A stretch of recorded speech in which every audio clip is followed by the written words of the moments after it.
یہ آیہ کریمہ اور یہ حدیث پاک جو سنا رہا ہوں، یہ دو اور بھی ہیں،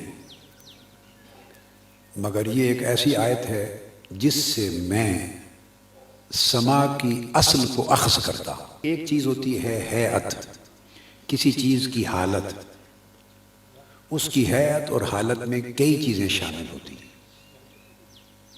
وہ ایک الگ موضوع ہے، اس ہیئت اور حالت پر گفتگو نہیں کر رہا۔ جو اس کی ہیئت ہے اور حالت ہے، اس پر میں نے ایک 1000 صفحے کی کتاب لکھی ہے، سما پر اور اس کے اندر وجد پر اور رقص و سرور پر۔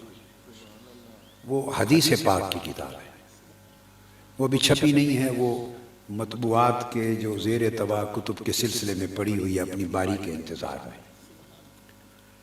لیکن جو اصل ہے، روٹ سما کی، وہ اس آیت کریمہ سے اخذ کرتا ہوں، اور آگے ایک حدیث پاک آ رہی ہے، اس میں آقا علیہ السلام کا حکم ہے، فرمان ہے، تو اس سے اخذ کرتا ہوں۔ اس لیے میں اپنا مشرب وسیع رکھتا ہوں، جس میں تمام اذواق کی، ہر قسم کے ذوق کی نہ صرف گنجائش ہوتی ہے بلکہ اس کی ضرورت ہوتی ہے۔ دین جامع الاذواق ہے، دین تمام قسموں کے اذواق، ذوق جو ہوتے ہیں، ان کا مجموعہ ہے۔ آیت کریمہ یہ اللہ رب العزت نے فرمایا، اعوذ باللہ من الشیطان الرجیم، الذین یستمعون القول ویتبعون احسنہ۔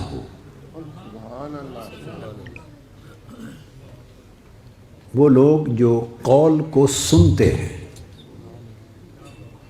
قول قوالی کا مادہ ہے، قال یقول قول، اس قول سے قوالی نکلی ہے، قوال قول سے نکلا ہے، اور یہ قوال کا لفظ اور یہ پاکستان اور ہندوستان کا پیدا کردہ نہیں ہے، یہ تابعین، اتباع التابعین کے زمانے میں آقا علیہ السلام کے 100 سال کے بعد کے عرصے میں وہ جو ائمہ سلف صالحین تھے، ان کی بہت دقیق کتب اور ذخائر مطالعہ کرنے سے ان کے ہاں بھی قوال کا لفظ ملتا ہے۔ اس کی شکل، اس کی حیت کیا تھی، وہ یقیناً مختلف ہوگی، زمانوں کے ساتھ ساتھ کلچر بدلتا ہے، حالات بدلتے ہیں، تقاضے اور شؤون بدلتی ہیں، وہ بدلتی رہتی ہیں، مگر اصل کی بات کر رہا ہوں، اوریجن۔ تو قرآن مجید میں فرمایا گیا، وہ لوگ یستمعون القول، جو قول کو سنتے ہیں، قول کو سنتے ہیں۔ عام مفسرین نے جو ائمہ تفسیر ہیں، انہوں نے یہاں القول سے مراد قرآن مجید لیا۔ میں اپنے آپ کو چونکہ مفسرین ہوں، محدثین ہوں، فقہا ہوں، مجتہدین ہوں، ائمہ ہوں، اسلاف اور اکابر ہوں، ان کا ایک ادنا سا شاگرد، اکتساب فیض کرنے والا اور ان کے علم کی دھول سے برکت لینے والا، یہی کچھ سمجھتا ہوں۔ ہمارا نہ یہ دعویٰ ہے نہ یہ حقیقت ہے کہ ہم ان کے مرتبے کے لوگ نہیں ہیں، ہم اکتساب فیض کرنے والے ہیں، انہوں نے علم کی جو دھول دی اس میں سے لیتے ہیں، یہ بات اپنی جگہ ہے، مگر ان اکابر سے حاصل ہونے والی برکتوں کی وجہ سے کبھی کبھی تفسیر کا باب ہو یا شرح حدیث کا باب ہو یا شرح فقہ کا باب ہو، علوم میں استنباط میں، استخراج میں، معانی کو اخذ کرنے میں کبھی کبھی میں قرآن و سنت کے اصولوں کے تحت رہتے ہوئے ایسی شرح اور تفسیر بھی کر لیتا ہوں اور پوری زندگی کرتا رہا ہوں، اور اس کو منع نہیں سمجھتا اپنے اوپر، جو ان مفسرین اور بزرگوں کے قول یا رائے سے تو مختلف ہوتی ہے مگر قرآن و سنت کے اصولوں کے تابع ہوتی ہے۔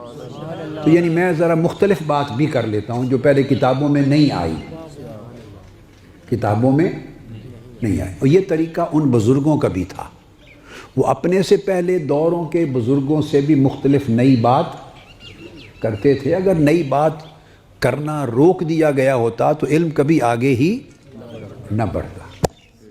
اب جب شیخ اکبر کو پڑھیں تو ایسی ہزاروں لاکھوں باتیں وہ کہتے ہیں جو ان سے پہلوں نے نہیں کہی تھی۔ اسی طرح عدد پہ گننے لگیں تو سینکڑوں اکابر ہستیاں ایسی ہیں جنہوں نے ایسی باتیں کہیں جو ان سے پہلے بزرگوں نے نہیں کی تھیں۔ تو کیونکہ نئی بات کہی تو نئی بات کہنا گستاخی نہیں ہوتی اور بزرگوں کے معمول کے بھی خلاف نہیں ہوتا، چونکہ ان کا اپنا عمل بھی ایسے رہا، اور یہ آقا علیہ السلام کا معجزہ ہے، یہ آقا علیہ السلام کا معجزہ کہ حضور کے دین میں سے ہر دور کے مطابق نئے سے نئے موتی اور جوہر اور ہیرے نکلتے رہیں گے اور نکلتے رہیں گے، بڑھتے رہیں گے۔ یہی آقا علیہ السلام کے عطا کردہ علم کا دوام ہے، یہ معجزہ ہے آقا علیہ السلام۔ تو میں نے اس لیے یہ بات کہہ دی کہ جو میں آگے کہنے لگا ہوں اس سے کسی کو، صاحب علم کو، یہ مسئلہ پیش نہ ہو جائے کہ یہ تو کسی نے یہ لکھا ہی نہیں ہے، تو یہ کیا بات میں نے نکال دی۔ اس لیے میں نے کہا کہ مفسرین نے عام طور پر الذین یستمعون القول سے مراد قرآن مجید لیا ہے، تو وہ تفسیر حق ہے، وہ تفسیر اس کو ہم پہلے نمبر کے، پہلے درجے کی تفسیر کا رتبہ دیں کہ وہ پہلے درجے کی ہے۔ تو ہر کوئی بھئی پہلے درجے میں تو نہیں نا پاس ہوتا، کوئی سیکنڈ ڈویژن میں بھی ہوتا ہے، کوئی تھرڈ ڈویژن میں بھی ہوتا ہے، پاس تو اس کے بعد بھی ہوتے رہتے ہیں نا۔ تو یہ تفسیر فرسٹ گریڈ کی ہو گئی، تو اس کے بعد بی گریڈ کی بھی تو گنجائش پاس ہونے والوں میں ہی ہے نا، اور سی گریڈ کی بھی گنجائش پاس ہونے والوں میں بھی ہے جی۔ تو اب جو میں تفسیر میں کر رہا ہوں اس کو گریڈ بی میں رکھ لیں گے، جو ائمہ تفسیر نے کی بڑوں نے وہ گریڈ اے میں ہے، تو گریڈ بی بھی سٹل بندے کو پاس کرتا ہے۔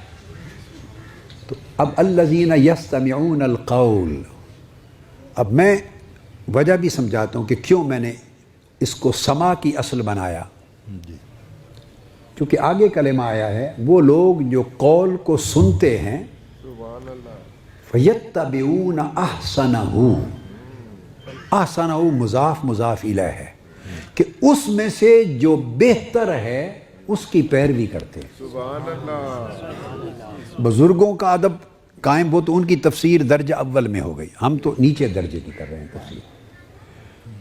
میرا مبدا جو ہے، دلیل میرے ہاں وہ یہ ہے کہ آگے جو فرمایا کہ قول کو سنتے ہیں، سماع کرتے ہیں قول کا، اور اس میں سے جو اس کا اچھا ہے اس کی اتباع کرتے ہیں۔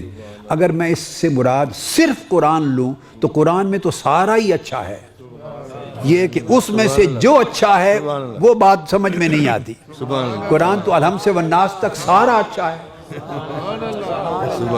احسنہ، اس میں اضافت ہے، مضاف مضاف الیہ ہے کہ اس کا جو اچھا حصہ ہے اس میں سے جو اچھا ہے اس کی پیروی کرتے ہیں۔ تو اس کا پتہ یہ چلا کہ قول سے مراد قرآن تو ہے ہی، مگر اس قول میں علاوہ از قرآن وہ کچھ بھی شامل ہے جس کا سماع ہوتا ہے اور سارا اچھا نہیں ہوتا۔ سارا اچھا، کیونکہ احسانہ اس میں سے جو اچھا ہے اس کی پیروی کرتے ہیں۔ تو آپ سوچیں گے تو جو اچھا نہیں وہ کیا ہوا؟ ہاں وہ سن لیں، لفظ ہے یتبعون، پیروی کرتے ہیں، یعنی عمل کرتے ہیں۔ عمل اس میں سے اس چیز پر کیا جاتا ہے جو عمل کے قابل ہو، تو جو عمل کے قابل ہوتی ہے وہ اعضاء کے عمل میں، حرکت میں آ جاتی ہے۔ تو کچھ عمل کے لیے جو ہوتا ہے اس پہ عمل کر لیتے ہیں، کچھ ذہن میں رکھنے کے قابل ہوتا ہے اس کو وہاں رکھ لیتے ہیں، کچھ دل کو ذوق دینے کے قابل ہوتا ہے وہ دل کو ذوق اور کیف دے دیتے ہیں، کچھ جھومنے اور سرور لینے کے قابل ہوتا ہے اس سے کیف و سرور لے لیتے ہیں، جو حصہ عمل کے قابل ہوتا ہے اس کی عملاً پیروی کرتے ہیں۔ تو اس کو مبدأ استدلال کہتے ہیں۔ اس کی وجہ سے میں جو سماع ہے تو سماع احسن، تو اس کی اصل میں اس آیت سے اخذ کرتا ہوں۔ یہ تو ایک بات ہو گئی۔ اب حدیث پاک، اگر حدیث پاک سے تائید مل جائے، قرآن مجید کا ایک مفہوم کسی مفسر نے، کسی نے اخذ کیا، قرآن مجید کے کسی طالب علم نے اخذ کیا اور اس کی تائید پھر حدیث سے اس کی اصل کی مل جائے تو وہ پھر اخذ کیے ہوئے مفہوم کو اور تقویت دیتا ہے۔ تو صحیح بخاری شریف میں ہے اور مسلم شریف میں بھی متفق علیہ حدیث ہے۔ عید کے دن تھے، آقا علیہ الصلوۃ والسلام گھر میں چادر مبارک تان کے لیٹ کے آرام فرماتے، سوئے نہیں تھے، لیٹے ہوئے دراز تھے۔ حضرت ام المومنین سیدہ عائشہ صدیقہ رضی اللہ تعالیٰ عنہ کی خدمت میں قبیلہ انصار کی، انصاری کچھ بچیاں آئیں دو، اور دف بھی ساتھ لائیں۔ تو وہ انصار کے تاریخی نغمے، انصار کی تاریخ کے بعاث کے، ان کی جنگیں ہوتی تھیں تو جمع مردی شجاعت کے نغمے اور ان کے ایک ثقافتی کلام تھے، وہ پڑھ رہی تھی، ان کو گا رہی تھی اور دف بجا رہی تھی، اور حضرت عائشہ صدیقہ رضی اللہ تعالیٰ عنہ سن رہی تھی، اور آقا علیہ الصلوۃ والسلام چارپائی پہ چادر اوڑھ کے آرام فرماتے۔ اتنے میں سیدنا صدیق اکبر رضی اللہ تعالیٰ عنہ آ گئے۔ آپ نے جب دیکھا ان کو گاتے اور دف بجاتے تو آپ ناراض ہوئے، اور ناراض ہو کے فرمایا کہ حضور علیہ السلام کا گھر اور یہ شیطانی مزامیر، یہ گانا بجانا آقا علیہ السلام کے گھر میں، شیطانی گانا، یہ لفظ بولے۔ وہ ڈر گئیں، انہوں نے دف بند کر دی اور چپ کر کے سہم کے بیٹھ گئیں۔ جب اتنی بات ہوئی تو آقا علیہ السلام نے کپڑا چادر مبارک چہرہ اقدس سے ہٹا لی اور مڑ کے دیکھا اور کہا ابو بکر، یہ ہمارے عید کے دن ہیں اور عید کے دن خوشی کے ہوتے ہیں، انہیں چھوڑ دو، مت روکو، پڑھنے دو۔ سبحان اللہ۔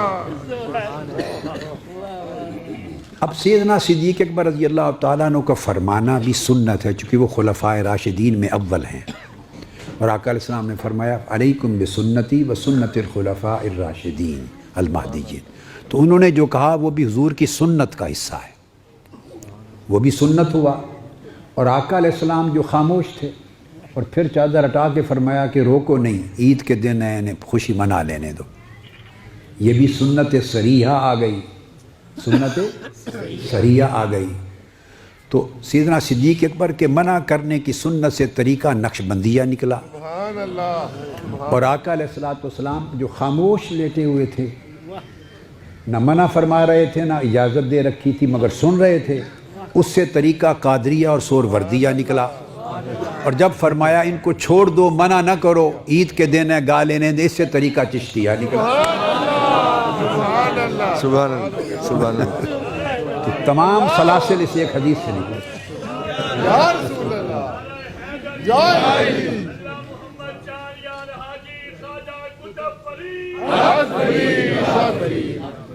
تمام سلاسل اسی حدیث پاک سے نکلے۔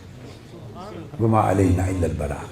سبحان اللہ، ماشاء اللہ۔ اور ہم یہ کہتے ہیں کہ یہ ہمارے عید کے دن ہیں، حضور کے میلاد ہے، عید کے دن ہیں، اور جب محبوب کا ذکر ہوتا ہے وہ لمحہ ہمارا لمحہ عید ہوتا ہے۔ سب سے پہلے نئی ویڈیوز کو حاصل کرنے کے لیے شیخ الاسلام ڈاکٹر محمد طاہر القادری کے آفیشیل یوٹیوب چینل کو سبسکرائب کریں اور بیل آئیکن کلک کریں۔